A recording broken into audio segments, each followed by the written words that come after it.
在神的爱中，我们得以完全。每一天，渴望与你在爱中相遇，再一次将自己完全地献给你，唯有你是我的喜乐的力量，我甘愿舍弃一切。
亲爱的主，我们常常会有纠结的心，也会有受伤的心，会有武装自己的心，还有疲惫的心。但是上帝，你呀，都赐我们为宝贝，我们是你的宝贝，你给我们很多的爱。大家听啊，他已经在门外空了很久，还要你敞开门，敞开自己的心，来接受他。神啊，我们感谢你，一直等待着我们去拥抱你。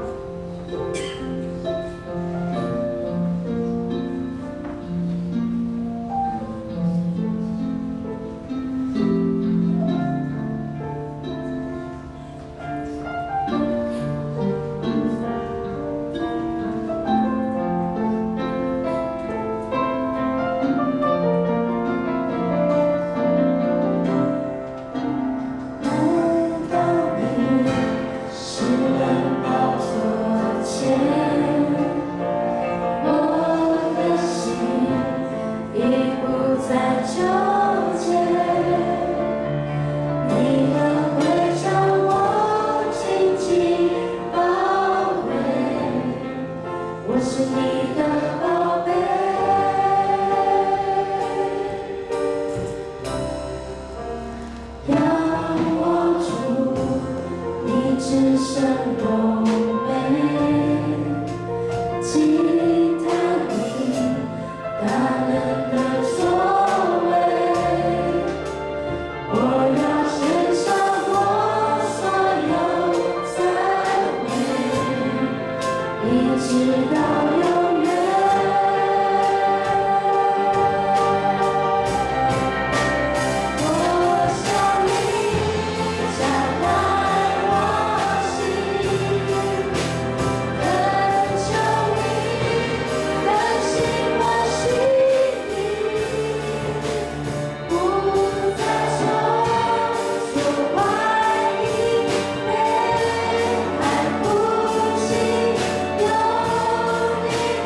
谢谢你如此的爱我，你的爱充满在我们的心中，使我们在每一天每个时刻都能在你的爱里与你相遇。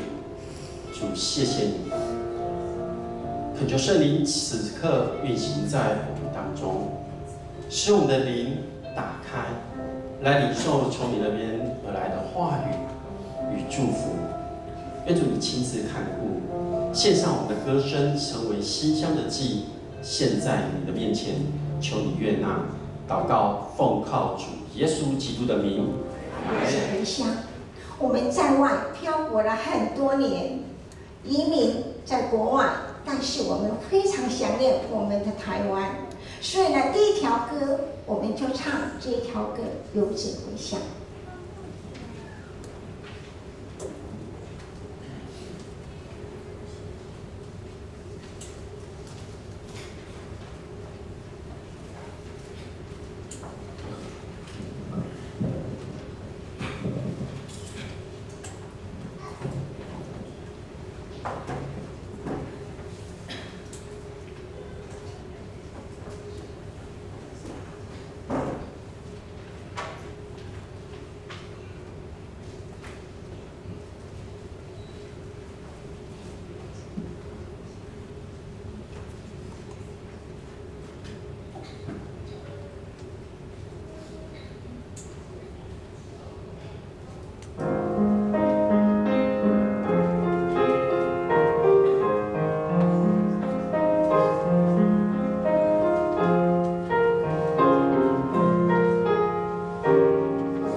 各位弟兄姐妹，晚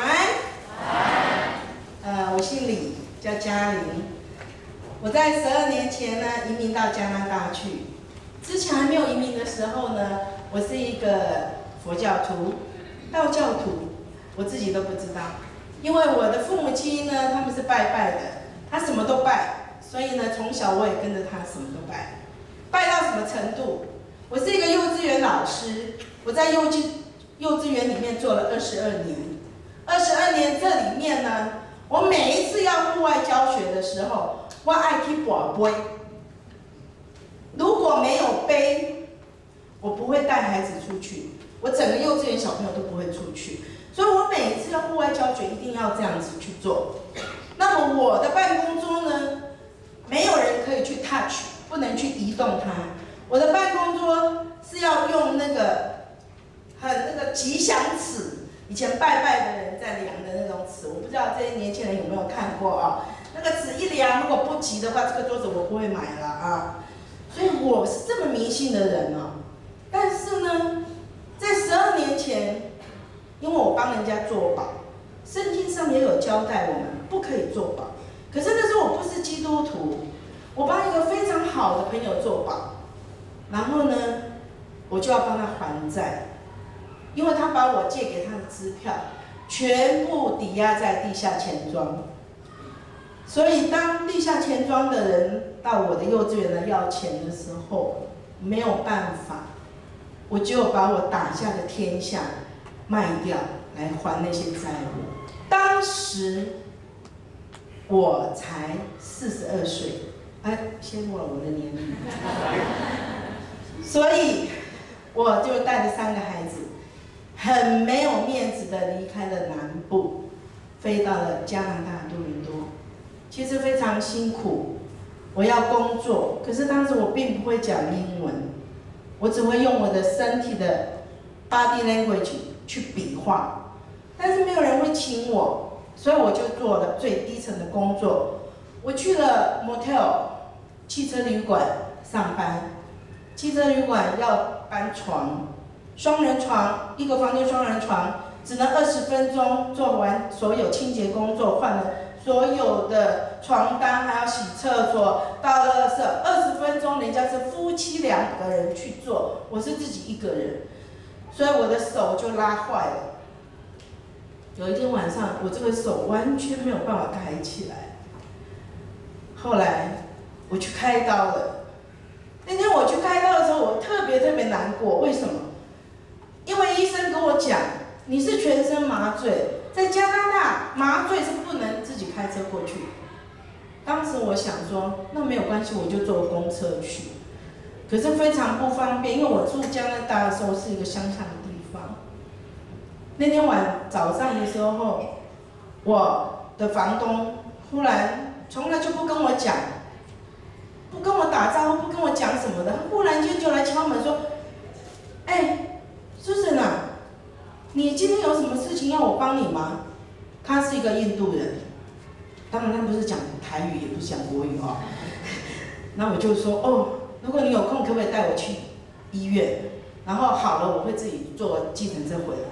他说你要干嘛？我就跟他讲说我要开刀。结果他说没有问题，他就叫他先生带我去了医院。各位弟兄姐妹，你知道吗？我去了加拿大，认识了主耶稣之后，虽然我自己一个人在那边带3个孩子，可是我并不会觉得很寂寞。耶稣与我同在。我进了手术房，麻醉针一打，他说我绝对不会痛 ，OK？ 我就躺着。可是你相信吗？第一刀刮下去的时候，我知道我一直发抖，我好痛。我一直哭，我说好痛，好痛。那个医生说不可能啊，我们已经帮你麻醉了。可能是因为我之前剖腹生产3次，我麻醉针已经打过很多了，所以他打的麻醉剂太少了。他第2次再补下去，但是我的泪水一直流。我躺在手术房上面的灯就像这么亮。我开始哭。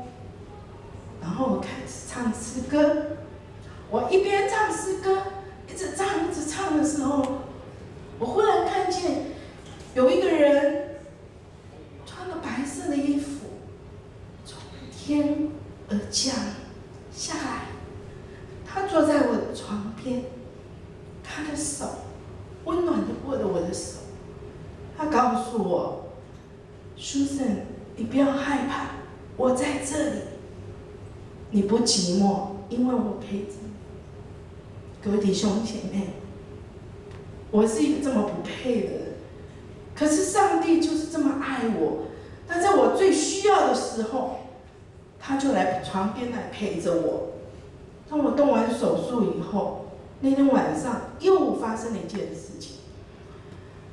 我不知道这个医生到底是非常有经验，还是有两光牌的。他没有给我止痛药。我回到家以后，开完刀之后不到6个小时，我开始痛到全身发抖，我的心脏都要跳出来了。我的家连一颗止痛药都没有。那时候我的孩子还很小，没有人可以去帮我到外面去买止痛药。我躺在床上也不是，我坐在椅子上也不是。我真的很生气，我自己整个情绪都没有办法了。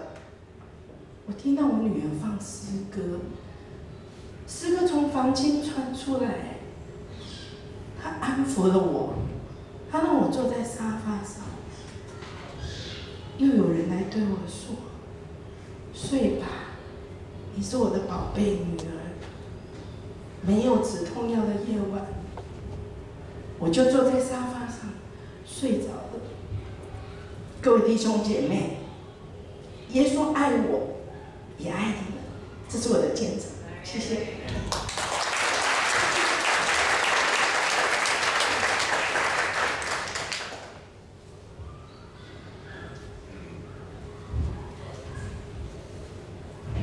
各位弟兄姐妹，这个是一个非常感动的见证啊！我想起呢，在20几年前，我跟我先生跟2个孩子，我们就出国，我们到了澳洲，我们在澳洲住了7年，以后呢，我们再转往加拿大，加拿大20年、21年了，时间过得好快。在这个期间呢，我们经过了很多的难关，很多的困难，但是神的保守，让我们丰丰富富。我们在座的每一位团员，他们不是一开始就是基督徒，他们也是从我们的台湾移民到加拿大以后，他们需要帮助，因为他们跟我一样，他们遇到了很多的难题，很多的难关，所以呢，他们就到教会去寻求帮忙。我们就是在教会，我们得到造就，我们彼此互相相爱。所以今天我们大家，我们来到这里，我们要为我们的经历的同学，我们要称他们为同学，来做更好的见证。我们在国外，不是说像大家想象的，我们非常的富有，不是。但是呢，因为认识了神，让我们心中充满了平安。所以今天呢，我们要为大家献上的这一首歌呢，叫做《耶稣给你平安》。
给我们一点掌声鼓励，好不好？好，谢谢大家。好，我们下一条歌呢，我们就要唱一首叫做《上帝有情，人间有望》。啊，这一条呢是我们今天的主题曲了啊。好。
我是阿娟呐，从导做导人，到现在没停没完没了，哎，命真苦啊！还好儿子刚刚睡着了。哎呦，现在几点了？啊，我那个阿成还没回来啦。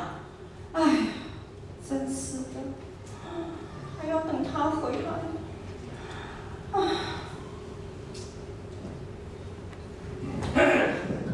阿生，你怎么现在才回来啦？现在回来不行啊！没有啦，我是想。不要给我嬉皮笑脸。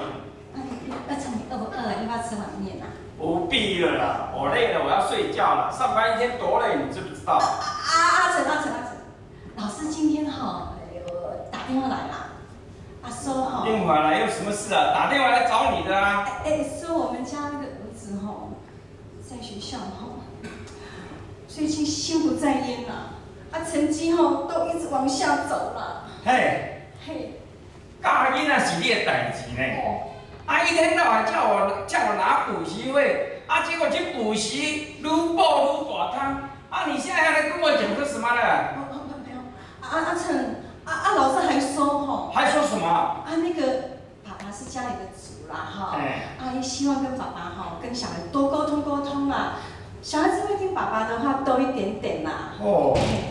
真正愈讲愈过。刚才是讲我拢无咧关心你啊呢。没有啦。没有。你以为你这样讲我听不出来啊？你每次讲话都给我来这样子呢？不准！这什么？有那个弦外之音。没有啦。没有。我是想多。你不要每次装那可怜样好不好？真的很讨厌呢。对了，人家那个谢定金他太太每次对他多好啊，回到家笑嘻嘻的。你每次回来那个装个苦瓜脸。带到你真正是衰。阿成，我也没闲着啊。没闲着，那你做什么？我每天出去大楼跟人家打扫清洁啊，规工这个很晚才回家，也很累啊。他以为他赚那2个臭钱就了不起，你该臭样哎！我懒得跟你讲，我要去睡觉了。阿成。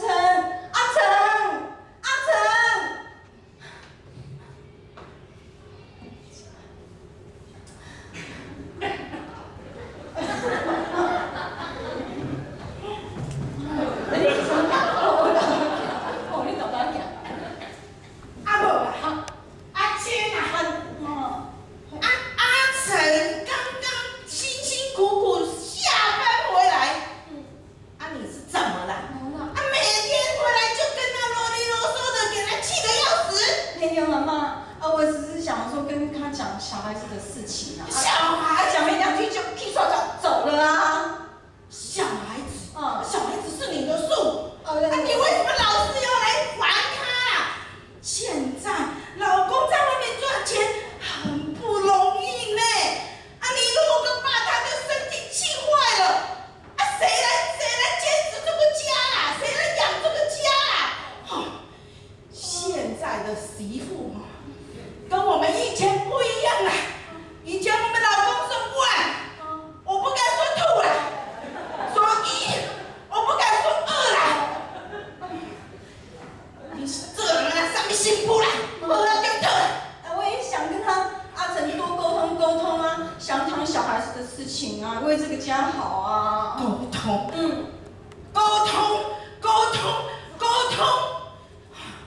动不动就沟通啦。闹独立啦！我来跟你讲啦，我跟你。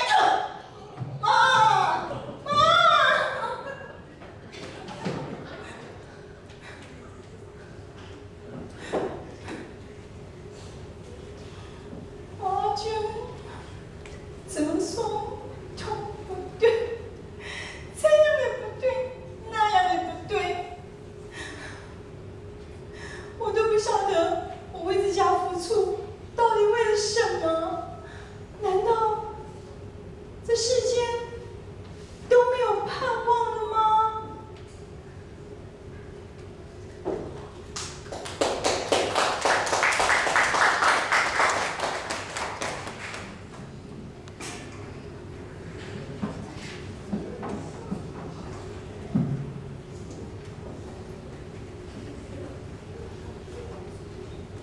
大家好。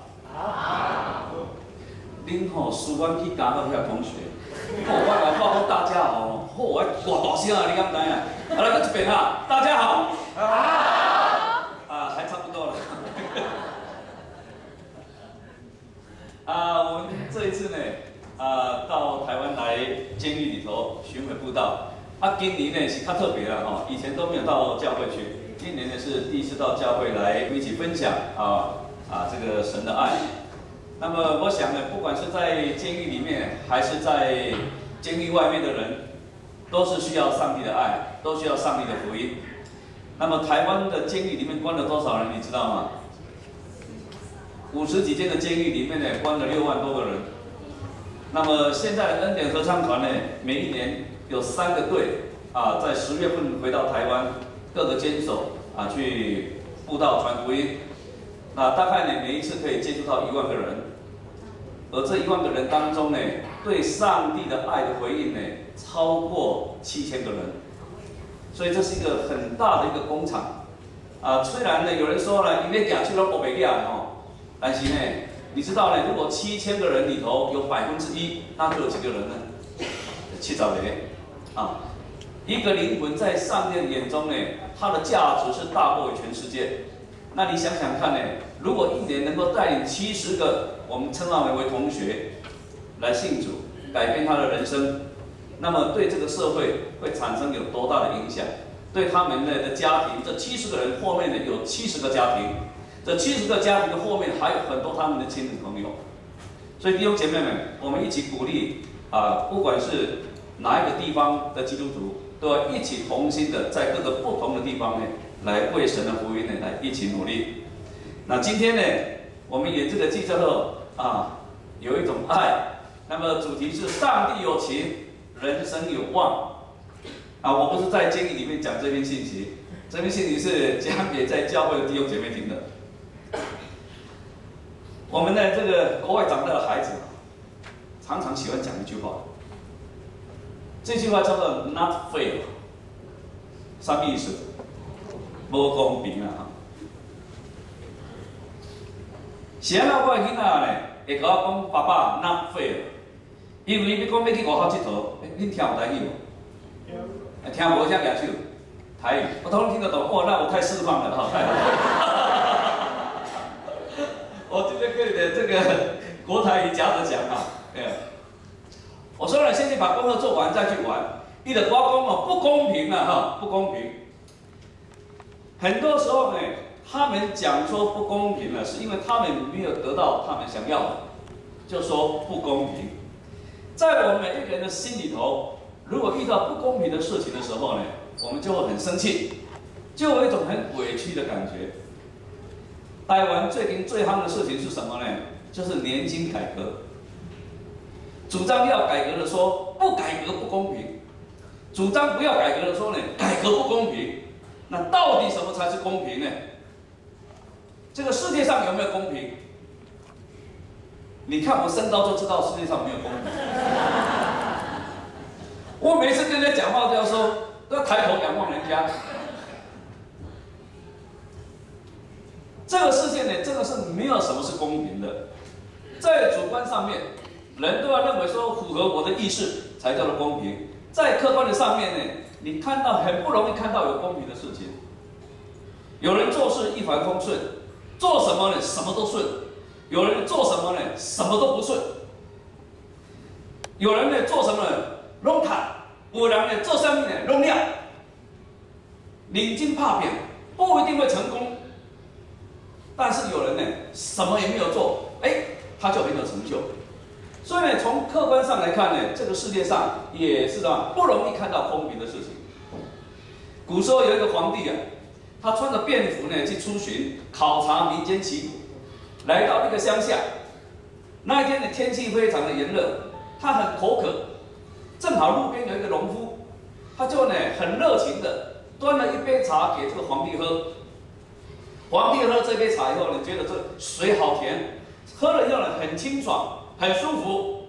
回到京城以后呢，马上派人呢来到农夫的家，告诉他说要赐给他一个官衔给他。这个农夫啊，他一生从来没有想过要升官发财，无意中呢得了这个官位，哇，实在是太高兴了。这件事情呢，很快的一传十，十传百，传遍了当地啊每一个村落。当时候呢，在当地有一个秀才，他刚刚呢进京考试呢，结果落地没有中榜。听了以后，心里呢非常不平衡，所以就在呢他们那个村落的土地公庙旁边呢，就写了一首诗。他说呢，这首诗这样讲：10年寒窗苦，不如一杯水。过了几年以后，这皇帝呢又来到了这个村落，他看到这个秀才手提的这个诗呢，他问说怎么会有这首诗呢？了解了这个原理以后，他就在秀才手写的那一首诗的下面再加上一句，他说：“他才不如你，你命不如他。”有一个阿妈某，一个大箍的，一个瘦的。大箍的讲，足无公平啦！我这食一输输人就遮大箍。较早呢，我认识一个心理学的教授，他说更不公平了，我连出息都胖了。瘦的讲呢也很不公平，我吃这么多都不晓得跑到哪里去了。啊，如果大家都一样胖，都一样瘦，好不好？好不好？白大锅白瘦好不？啊，不好啊。林志玲长得漂亮不漂亮？漂亮。女生们，你们要不要像林志玲一样？要不要？如果每个男生都长得像刘德华，怎么样？好。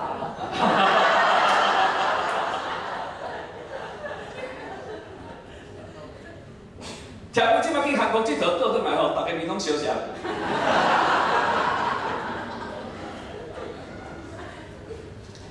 当大家都长得一模一样的时候，你会发现呢，再怎么漂亮、怎么帅哦，都没意思啊，通通有奖。结果你会发现拿这个奖没有什么荣耀。其实这个世界是一个多元的世界，这个世界呢也是一个多样的世界。多元呢是一种恩典，因为多元多样，大家长得不一样，你才有你自己的独特性。这个世界也是一个相对的世界，不是绝对的。因此，这个世界呢，有好就有什么，就有不好；有美就有什么，就有丑；有成功就有失败；有快乐就有痛苦；有太极啊，都有了极，对不吼？有平安也有灾难，有相聚也有分离，有健康也有疾病。那么这些多元多样相对的事情的当中，我们所希望的得到的是什么？啊，你会发现呢，当我们认为自己该得的没有得到，你就会感觉这个世界不公平。人看钱你了钱，不公平；人身体健康你破病，不公平。啊，那么在这些诸多不公平的事情的当中，最让我们感到难以理解的是，为何苦难会发生在我身上？为什么不是他，是我？我没有做坏事，为什么也遭遇不幸？啊，我认真为家庭付出，为什么我的婚姻会出交？我奉公守法，为什么会被人陷害？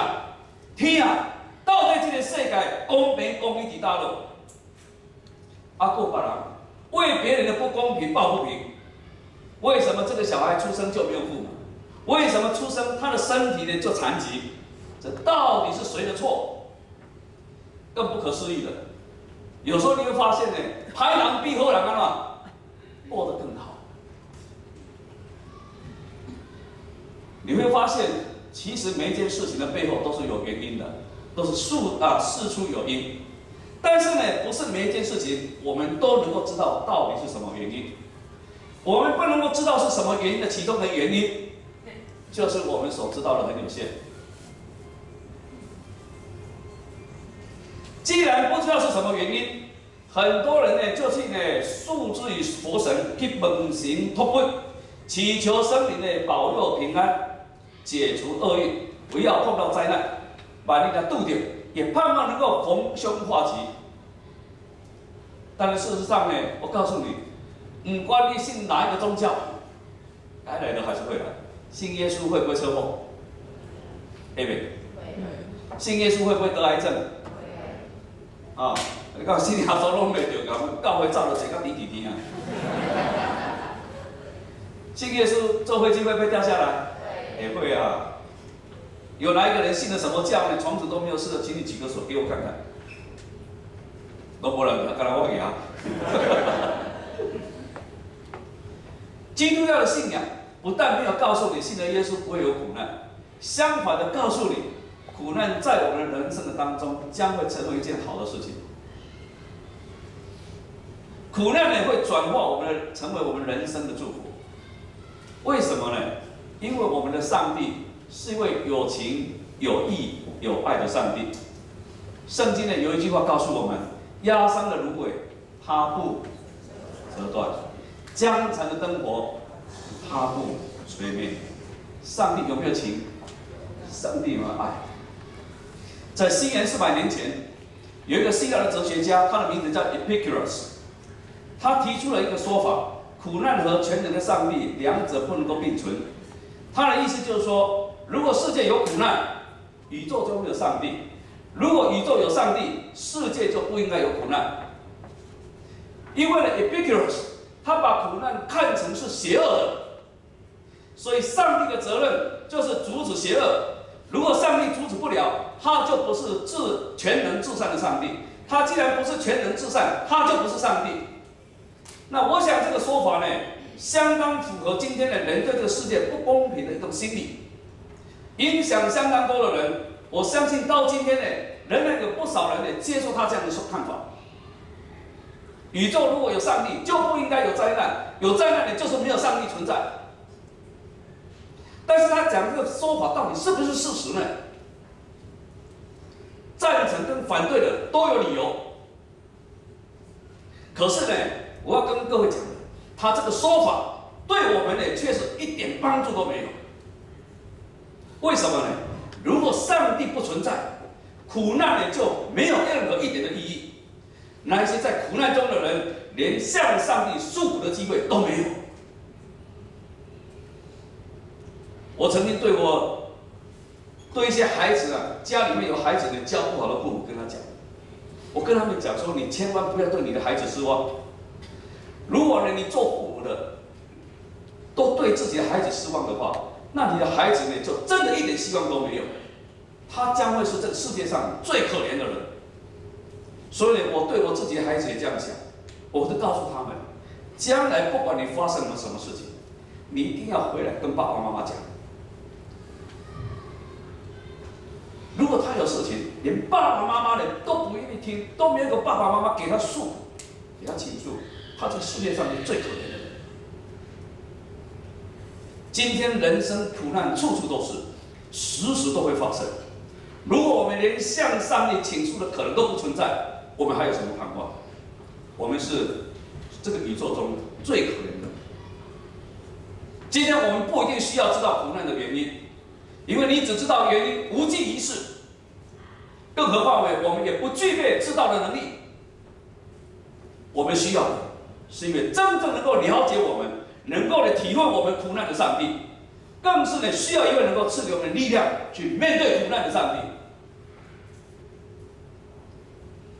你听过世上的苦难在上帝的手中能够转化成为我们的祝福吗？苦难呢是生命的一个过程，不是一个结局。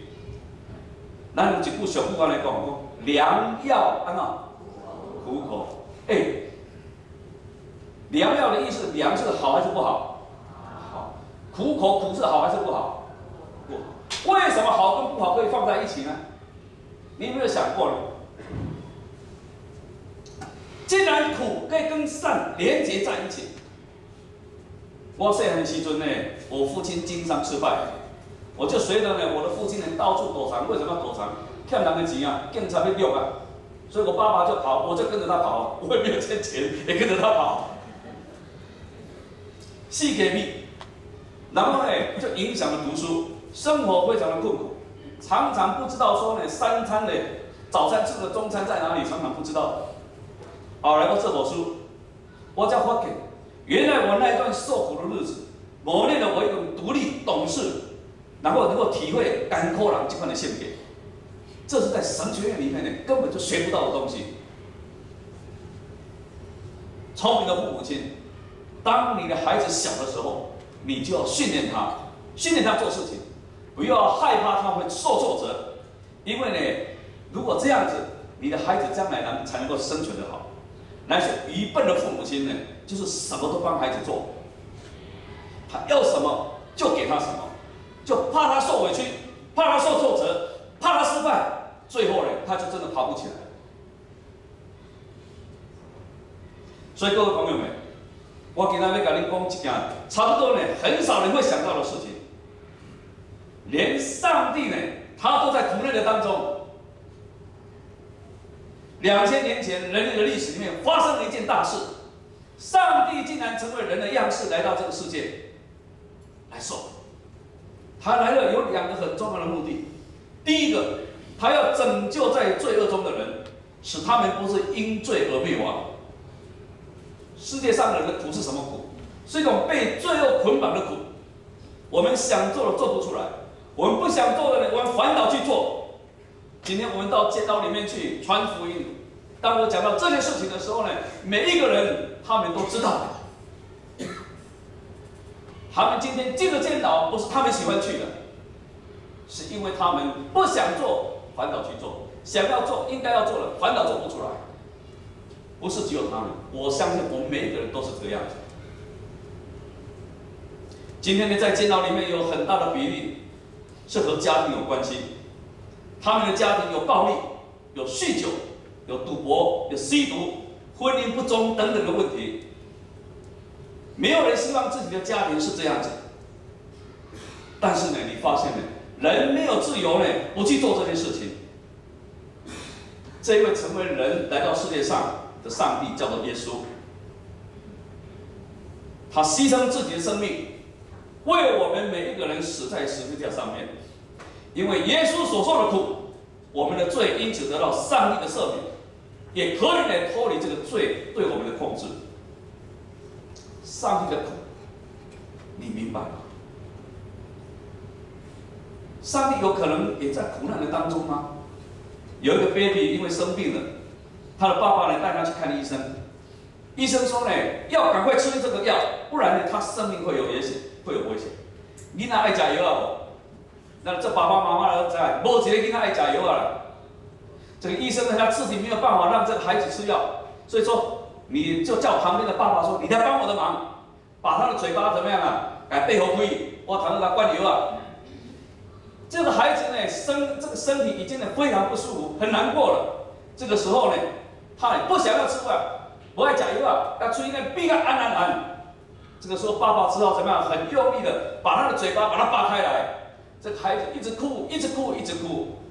我相信，这个囡仔呢，这个 baby 若是会讲话，一定讲呢，爸爸，我已经这艰苦啊，谁让你不会帮我的忙，还加添我更多的痛苦呢？但是你如果想象这位父亲，当他在扒他这个孩子的嘴巴的时候，他的心有多痛啊！这就是上帝对世人的爱。耶稣基督来到这个世界上。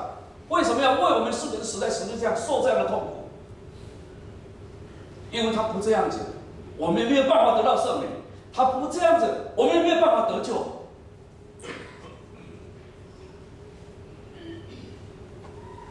耶稣来到这个世界上，他也来安慰这些心灵受苦的人。身体呢，需要在医治这些身体受苦的人，他像那些受人轻视的、唾弃的。伸出手来接纳他们，告诉他们上帝的爱，使他们的人生能够获得希望。这位上帝对世人的爱，从过去到现在都没有改变，因为这位上帝是昨日、今日，直到永远没有改变的主。各位朋友，这个世界是不公平的，但是上帝是美善的，因为上帝有情。我们世人就有希望。我不晓得你是否经历过生命的谷底，你的情形，上帝都知道。他愿意和我们一起分担我们人生的重担。今天我们当中很多的年轻人在这里，也许你人生的历练还不足，但是呢，如果你问这些呢，像是阮家哦，我有讲我这团吼，什么团你敢知啊？叫千岁团啊。他说千岁团，加考咧几若千岁，你敢知啊？啊，阮内底咧80几岁、70几岁，啊，他们仍然怎么样呢？不辞辛苦回到台湾来，要把福音传给这些监牢中的人。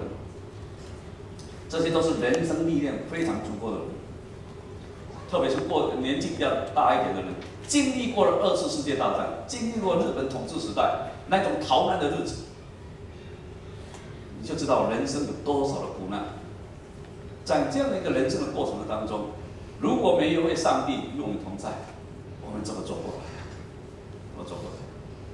所以呢，耶稣说呢，凡劳苦担重担的，可以到我这里来，我就使你们得享安息。今天如果你心中有压力，你心里面呢有很多的捆绑，你是不希望在上帝的面前来得到释放呢？我今天把这一位呢有情的上帝介绍给你，盼望你的人生能够获得希望。我们一起来祷告。亲爱的天父，在这个世界上，没有一个人不经历过苦难。让我们感到更惊讶的是，连你自己都来经历苦难。你为了我们，你来到这个世界上，你没有罪，但是却被钉在十字架上，为我们来付出罪的代价。你为了叫我们脱离罪恶的捆绑，给我们希望，你这么做。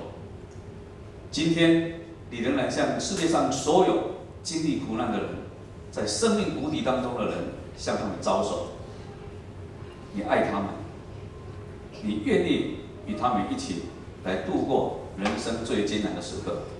求我们的主，你今天在我们的当中，你看在我们里面有哪一些人，他们现在正经历生命的谷底，需要上帝的慈爱。求你自己进入到他们的心中，来安慰他们。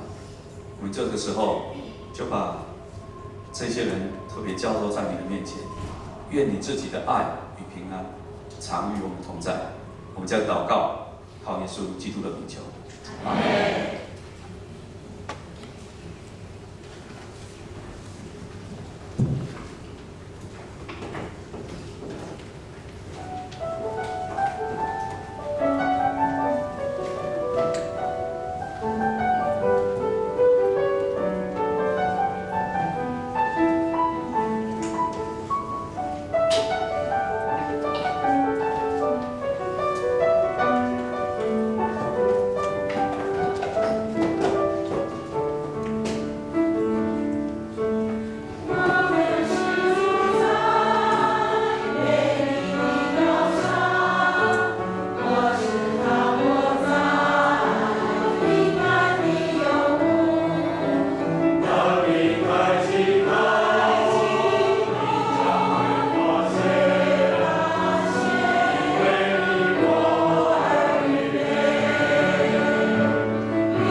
起头。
荣耀的十字架。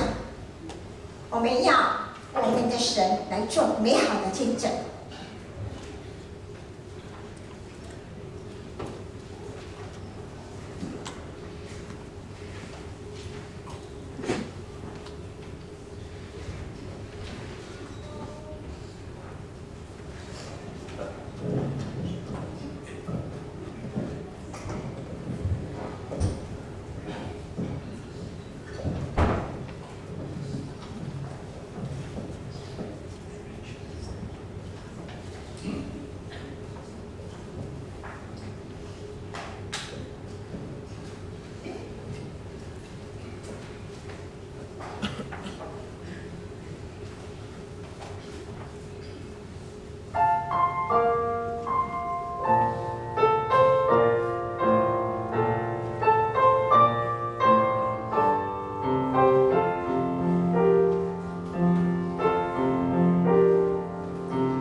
们以下再唱2首歌，这2首歌我们都是背的哦，不看课本的。所以呢，等一下你们要给我们热烈的鼓励，好不好？好。这2首诗歌呢，我们呢有一部分是用那个3D 话，就是3D 歌来唱的。所以呢，以前我们唱的时候呢，我们不知道它的意思，我们就感觉说这样很不好。哎，前一阵子那个盲人的喜乐合唱团来到我们多伦多，他们的4位当中3位就是3地人，哇，太好了！逮到机会就问，说我们唱的歌是什么意思呢？他就说，我们唱的第1条歌呢，就是感谢上帝，是给我们日用的饮食。好，非常高兴啊。第2条歌呢，他就说呢，马拉卡呢的意思就是跳舞，用跳舞来感谢神。所以呢，我们现在呢，我们就用跳舞，就用唱歌来赞美我们的神，好不好？好。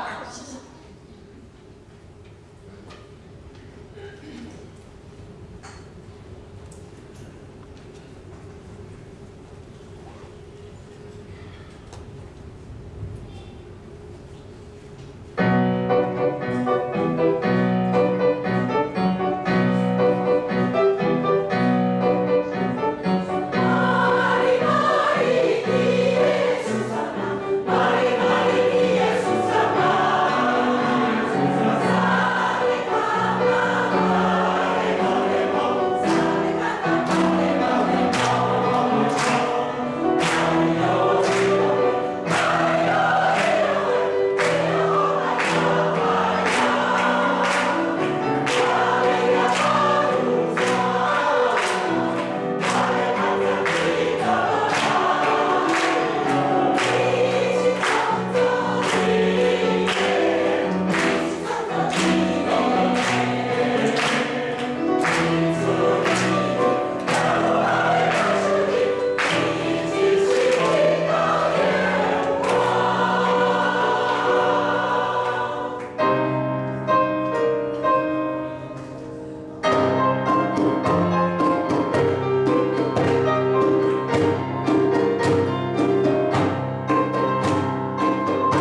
请你们留在台上，请留在台上。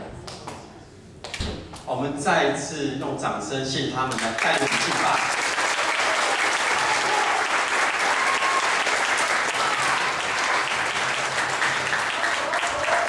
此刻我很感动，想要邀请今天参与在音乐见证会在座的每一位，我们起立，我们举手为他们祝福，让他们从今天开始往后的1个礼拜，他们要进入到监狱当中，为主赢得这些灵魂。我们举起我们的手，为他们做祝福祷告。我们同心开口来祷告。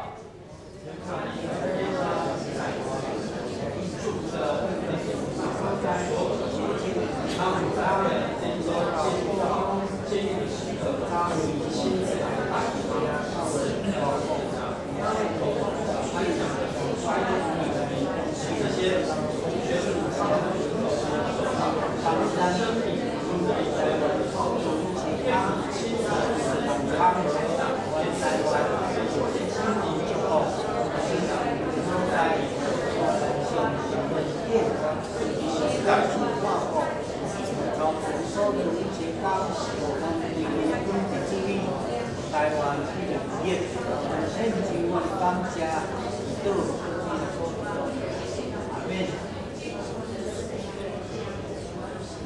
全能的天父上帝，我们满心感谢你，谢谢你透过恩典合唱团他们所带来的祝福，再一次激励我们在场的每一位弟兄姐妹，为主赢得这个城市。阿们。天父上帝，我们再一次的感谢你，谢谢你让我们有这个福分，人成为你的儿女。天父上帝，我们领受这样的福分，我们就要去传扬。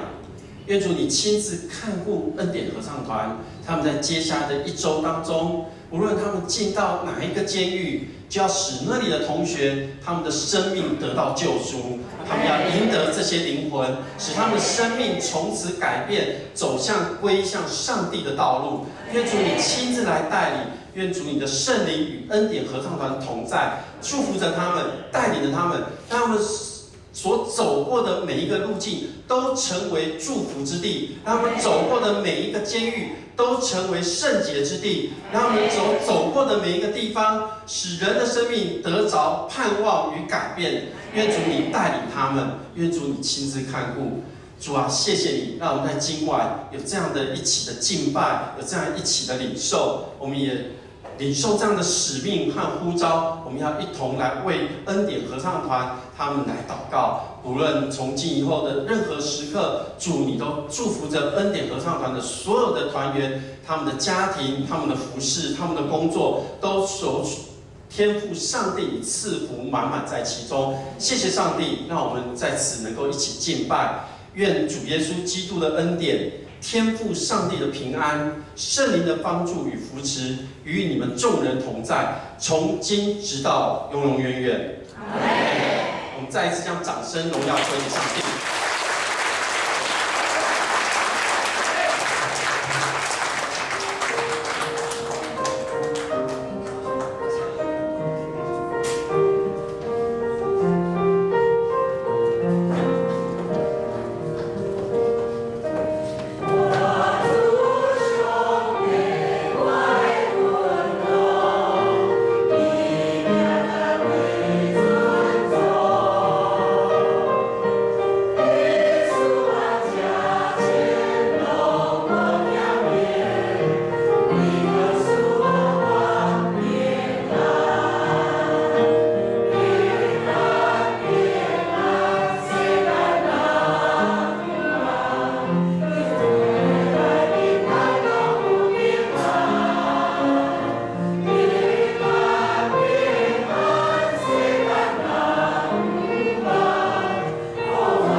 可以跟恩典合唱团他们一起来。